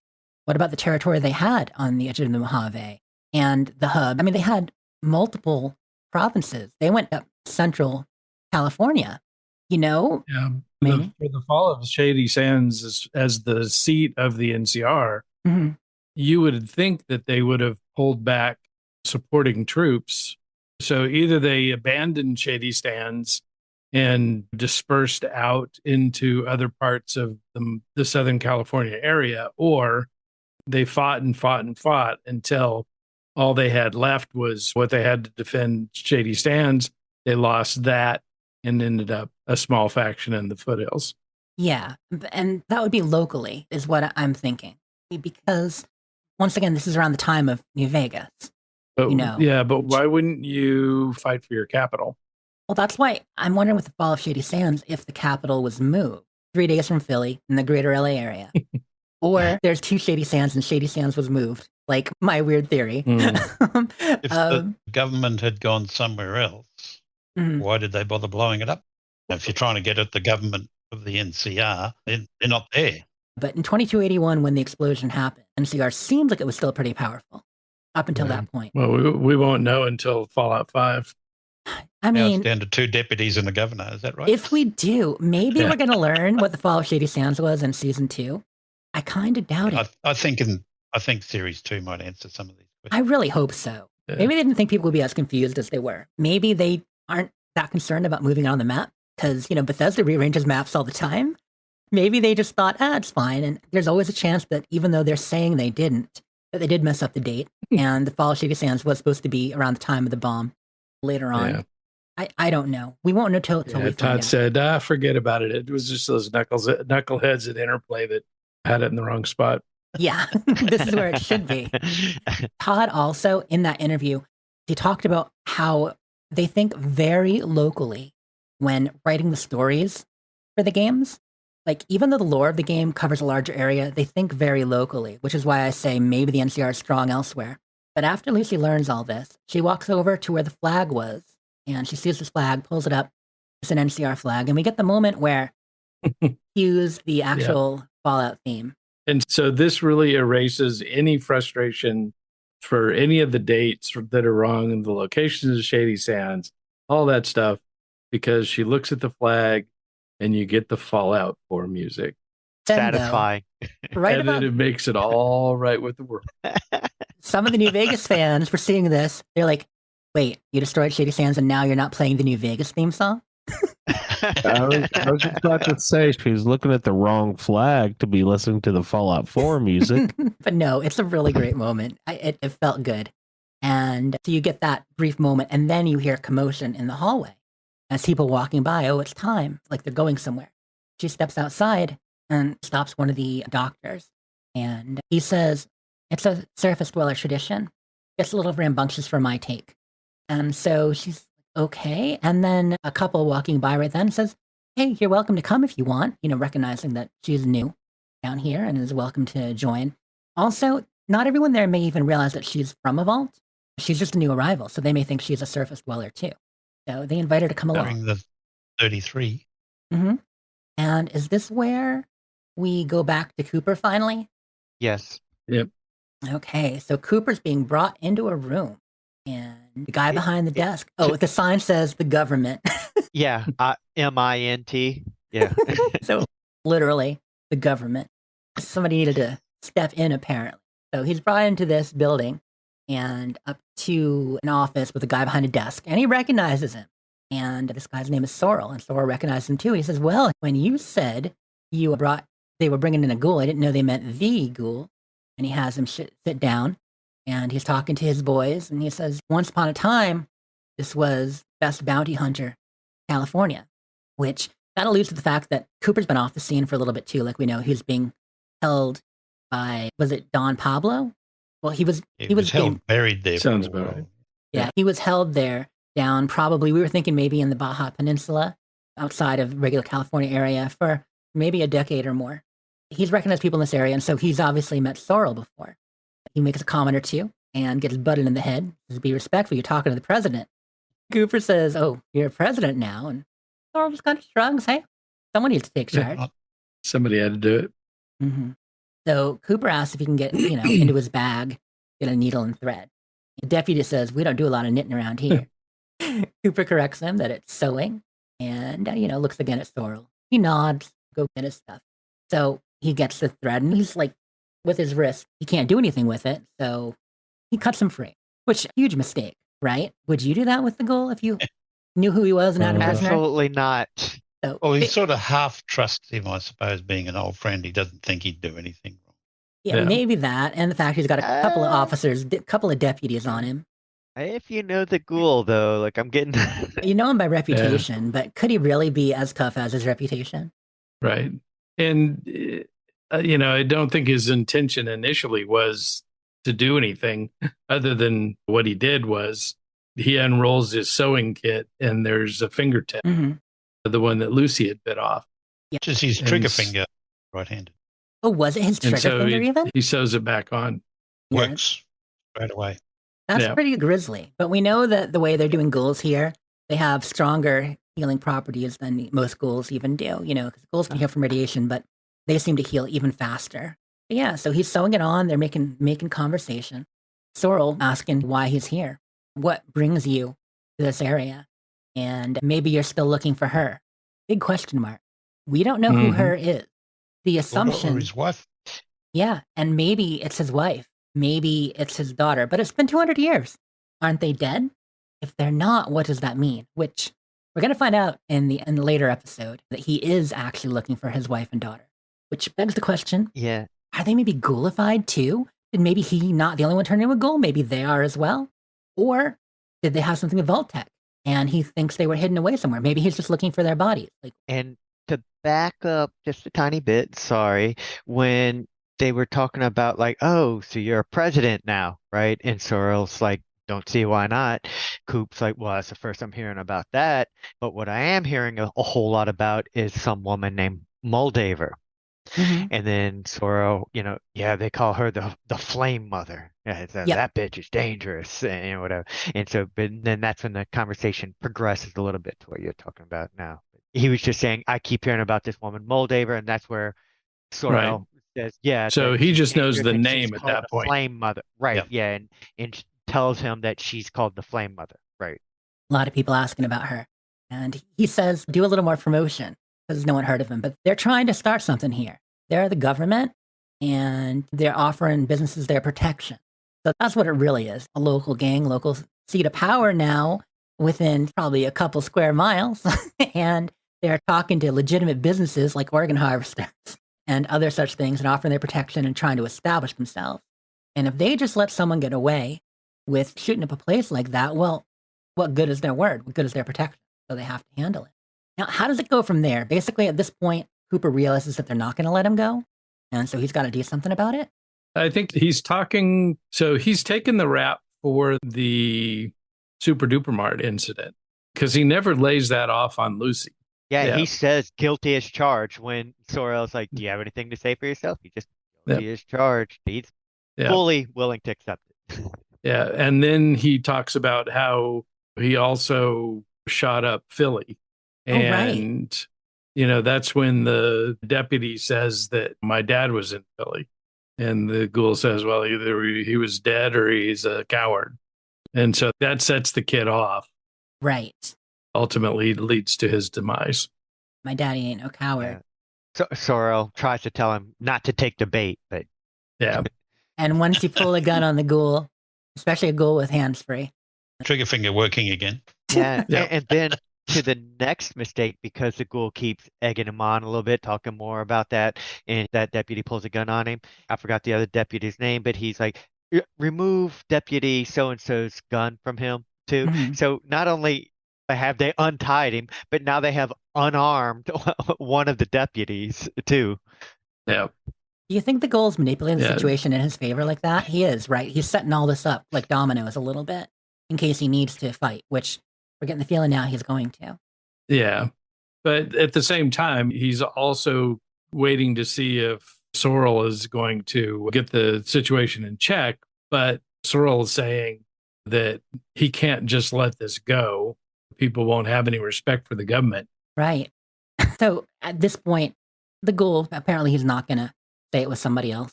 And he's not going I to don't know why not, but okay. let himself be He's the tied or ghoul. imprisoned, whatever they intend to do with him, since they can't let this go. You're going to have to be killed. That is what he's saying, right? Intimating? Or at He's least intimating punished. it, and he does eventually he says, take him out back and feed him to the pigs or something like that. Right? Okay. Yeah, so.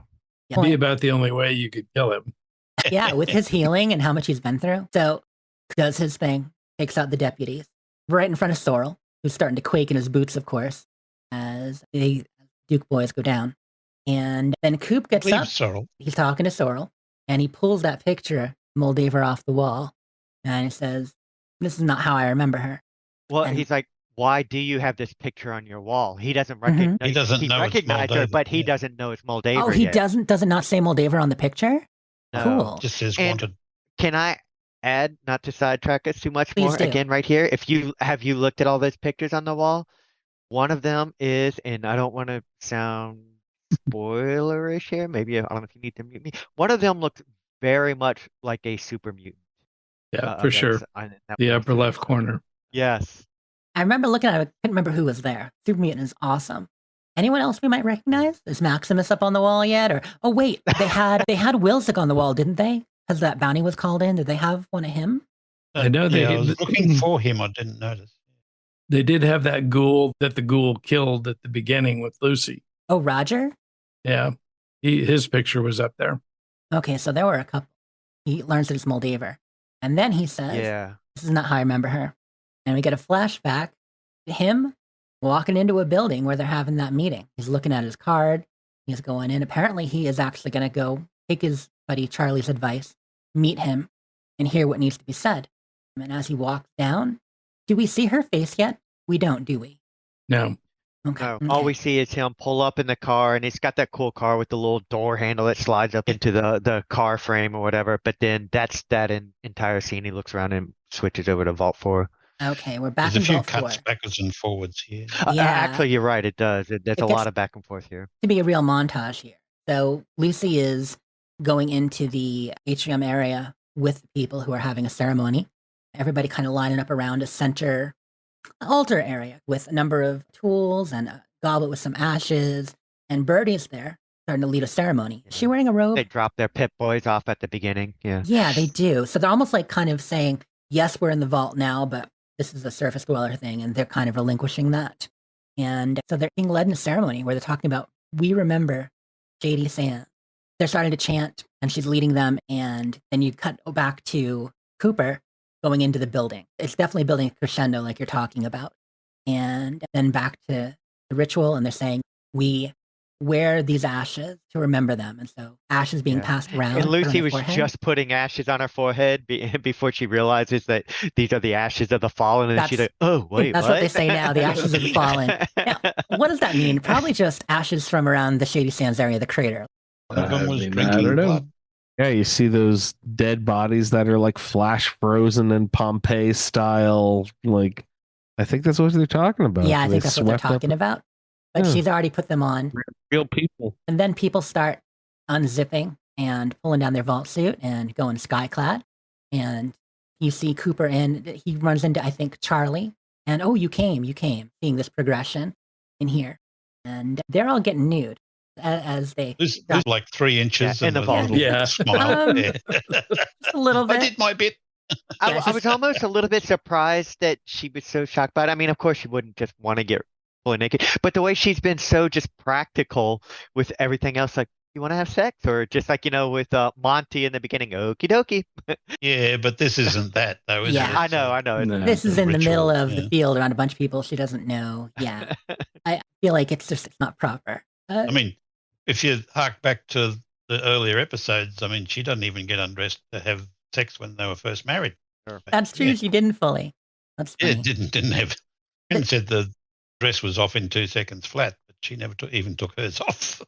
And then they say to bring back Shady Sand, blood must spill.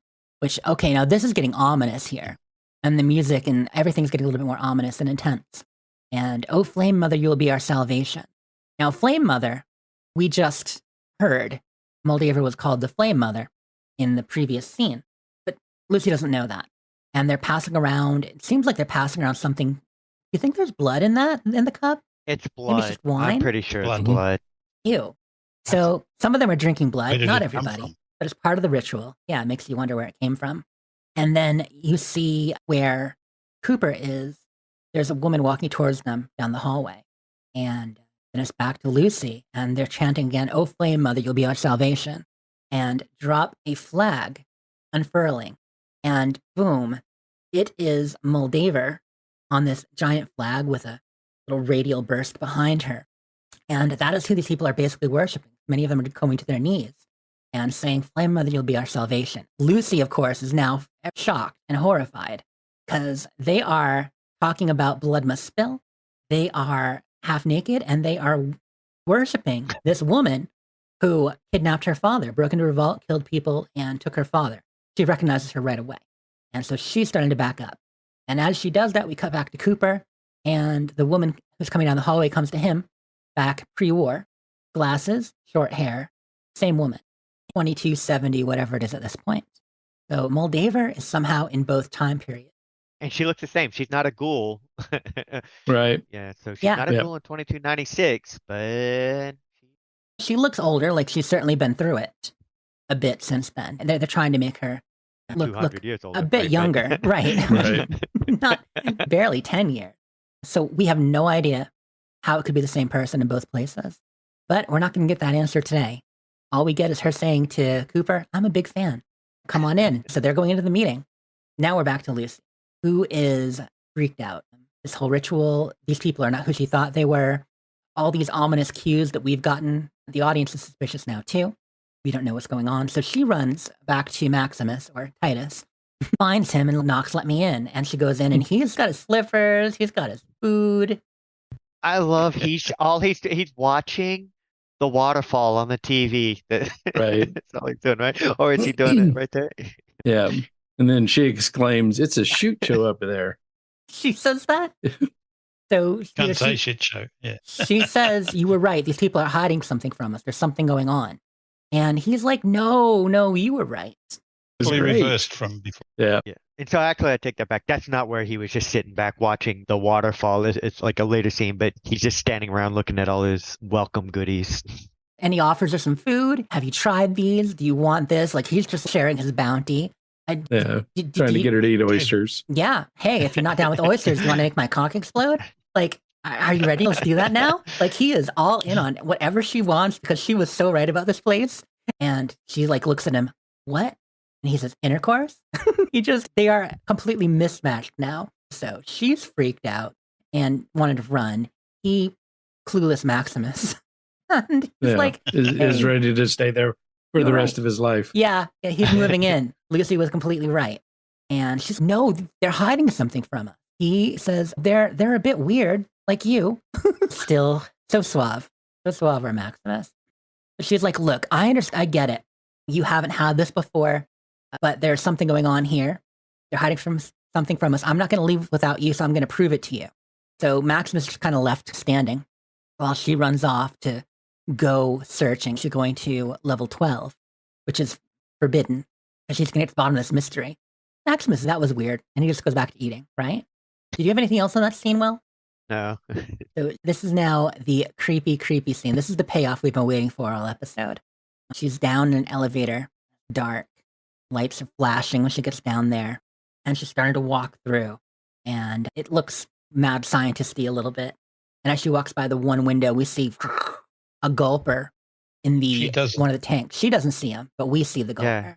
Yeah. It's like a dead gulper, right? Like it sort of like bounces up against the window, maybe. Yeah. You think it was I thought dead? it was alive. Well, it was floating. It wasn't really moving a lot. It sort of looked like it was floating and like sort of just bumped up against it.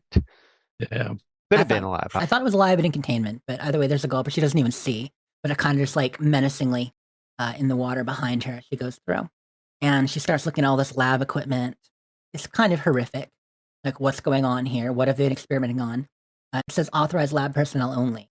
She finds this television and turns it on. Does she put in a holotape? Yes. hmm She puts in a tape to start watching what's going on here. And It's a horrifying video showing a woman in a birthing tank and some The kind of one right experiment. behind her. Yeah, the empty Oh. tank behind her. The one right behind her. And she starts to thrash, and baby gulpers come out of her. Some kind of hybrid, mutated gulper thing. And then the little babies, like, oh God, they're like little piranhas, and they turn on her and they start attacking her. Devour mama. So she was being forced to some kind of hybrid. That's why when we talked about the gulper before, how there's a reason why they look kind of fleshy and weird and not like normal gulpers. Because it seems like the gulpers in this area might have come from the experiments here. A lot of human DNA in these gulpers. Exactly. Like there's some kind of hybrid compared to human the DNA. East Coast. Because the doctors here, we were told that they were experimenting. We told that they were working on radiation, but there were a whole bunch of scientists here. And so all kinds of horrific experiments happening. And so she hurriedly turns off the TV. And then she starts to look more. And then we see tanks with some people in suspended animation, like cryo or some kind of stasis. And just bad scene. And she turns on the light. She's trying to figure out what's happening. And then she hears someone coming down behind her. So she immediately crouches and hides. And it's one of the doctors she's looking for. In fact, it's Dr. Noseface, right? Dr. Nose. Yep. Dr. Nose. And he seems to just be checking some things. And the fact he acts so normal here, like he's just doing the routines, checking some levels and knobs, makes you say, oh my God, he's behind this. They're all behind this. You know? And he says to her, to the experiment, oh, good, you're okay. I was worried because the door was open. Right. Might have got out. Yeah, he was afraid she got out. There's No, like, he's just coming in to do a regular check on. and Lucy's hiding, but then Lucy makes a noise. Her shoe squeaks. So now the door was open. There's somebody in there. He knows there must He be. wastes no time. Yeah, like he immediately goes, sounds the alarm and grabs the spear gun. Yep. Yeah. He might think it's one of the experiments. Well, and that's what I'm Right. thinking here. So we know, or we'll find out, that there's more to it than we realize at this time. But to Lucy, it seems like he's going to attack her. He grabs a spear gun. He's ready to fight, put her down. So she's going to fight for her life. Meanwhile, he could be after Lucy, but also say one of the gulpers got in, say something happened, something broke containment. If that gulper was alive, or if there are more, if there are other experiments here we haven't seen, he's ready to take them out. But Lucy tries to escape, sneak out the back, but he hears her. They fight. She splashes acid in his face, but the other vault dwellers are coming down now too because she sounded the alarm. And they all start to fight. Lucy's really holding her own. She pushes one to the side. When they come in, she starts to wrestle with two others. She's starting to get away, but then they manage to subdue her. Yeah, she actually takes out 3 of them before the 2 others subdue her and catch her. So, yeah, her vault So training, she's leveled up. Went well, yes. Her unarmed is definitely higher. And meanwhile, during all the fight, we just cut to Max enjoying his popcorn. Is this where he's watching the waterfall, Will? That's where he's watching the waterfall video. So watching the rushing waters after what we just saw in the video in the water there is a little spooky. So they wrestle her in, they catch her, and they're pulling her away. And then we cut to the credit. Yeah. Guys, have anything else And on the then- end of this one? Just that, like, as they catch her, Birdie, fucking, like, Lucy screaming, you guys are crazy, and your entire culture is insane, you know, and all that stuff. She's screaming, and that's when Birdie sort of walks in. She wasn't one of the ones that really had any of the fight with her, but Birdie's just like, I'm sure if we come to your home, we'd say the same thing. We say the thing. Yep. And I And think, then she I think says, they "You gotta probably go." would. And it cuts to black. Yeah. What were the credits on this one? 'Cause I don't remember what the It was credits scene was shorter. here. The pullback scene for the credits was shorter this time. It starts The out, radio it's a station. record. Yeah, it's a record. It's a fiddlestick record. And on the cover of the record, it's a vault boy, like doing the thumbs up, and he's holding a fiddle. And the thumbs up is colored in like a red, white, and blue American and stars and flags. And then, of course, it pulls out and it goes out through the window, and it's that radio station, the KPSS radio station. It pulls back out a little bit further, and you see all these traps outside the radio station and various skeletons and stuff like ensnared in the traps. And that's it. Hey, you guys. Any thoughts on this episode? I know we covered a lot. It's been a little bit long so It far. was a lot. We went a long time, but you know what? I felt like this was a very sort of a dialogue heavy episode, not as much like action scenes, and there was a little bit of gunfighting, like with the ghoul and stuff killing the deputies, but Wasn't a lot. They were giving us a lot of information about pre-war Vault, the commies, Vault Cooper Tec as a Howard's company. thinking going into that, really learning sort of maybe the shadiness of Vault Tec.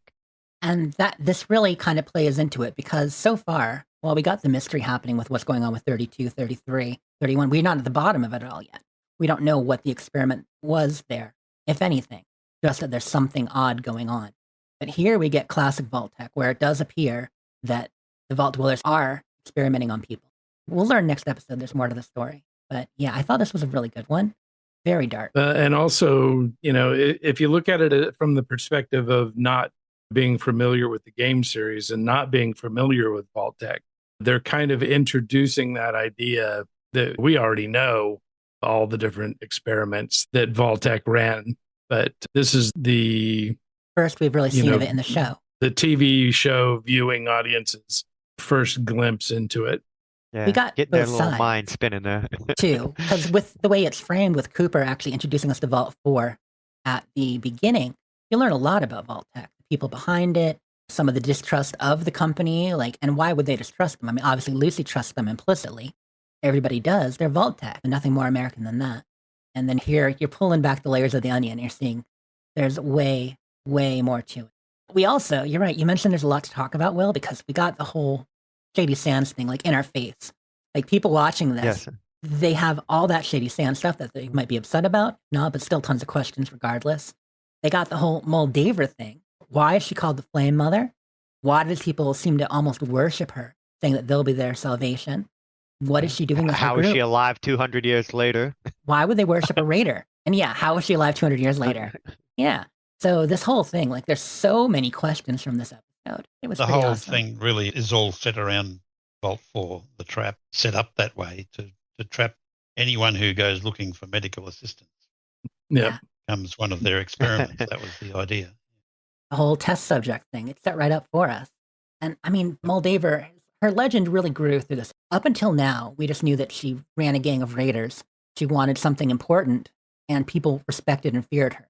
This is where we learned that people really respect and fear her. Even though, because in that first or second episode, remember, they did show that sort of mercy when she left, letting the people in Vault 33 run away or live. Killed several people, but she didn't kill all of them. Yeah, she gave the survivors a chance. Right. Also, Maxie in this episode, the whole Maxie relationship. It started last episode a bit, and they got more comfortable with each other, but this time, finally, the first time they actually really had peace and quiet. I mean, until it wasn't. You got to see that relationship blossom a bit and how they're really getting along well.